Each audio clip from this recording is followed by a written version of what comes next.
रिक्षा चालक मालक असोसिएशनतर्फे आम्ही कल्याणच्या सर्व प्रवाशांना एक आनंदाची बातमी 1-1.5 महिन्यापूर्वी दिली होती की आपण प्रवास चालू करणार आहोत मीटरवरती.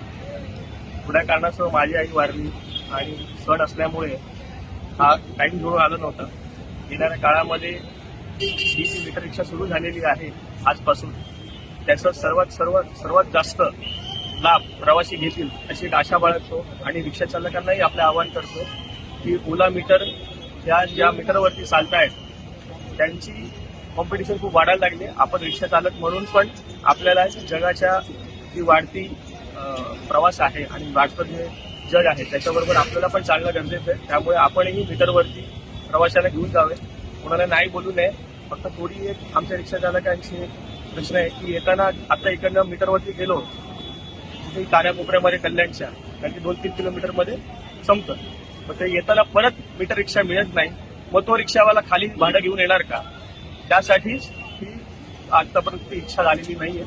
पण जसं आम्हाला कळलंय की बाबा कल्याणच्या सर्व प्रवाशांना रिक्षा चालकांना 3 मीटरवरती जायचं आहे, तर त्याचं एक संगनमत जुळून यावं यासाठी आज आम्ही हे प्रयत्न केलेले आहेत. आणि त्याच्याबरोबर आमचे आरटीओचे सगळे अधिकारी आणि ट्रॅफिकचे पदाधिकारी आणि पोलीस स्टेशनमधले या सगळ्यांनी एकजूटपणे आजपासून ही प्रयत्न चालू केलेले आहेत. आणि ही संकल्पना खूप वर्षापासून होत होती, फक्त कल्याणमध्ये आली नाही. कारण की कल्याण एक छोटंसं गाव असल्यामुळे सगळ्यांना सीटवरती जायचे. प्रवाशांचंही दर महिन्याचं भाडं आणि दर महिन्याचं जे स्पेंडिंग आहे ते फिक्स आहे. पण त्याच्यामध्ये आज नवीन प्रयत्न आपण करून बघू आणि याला येणाऱ्या काळामध्ये असं यश मिळेल अशी आमच्या संघटनेतर्फे आम्ही इच्छा बाळगतो.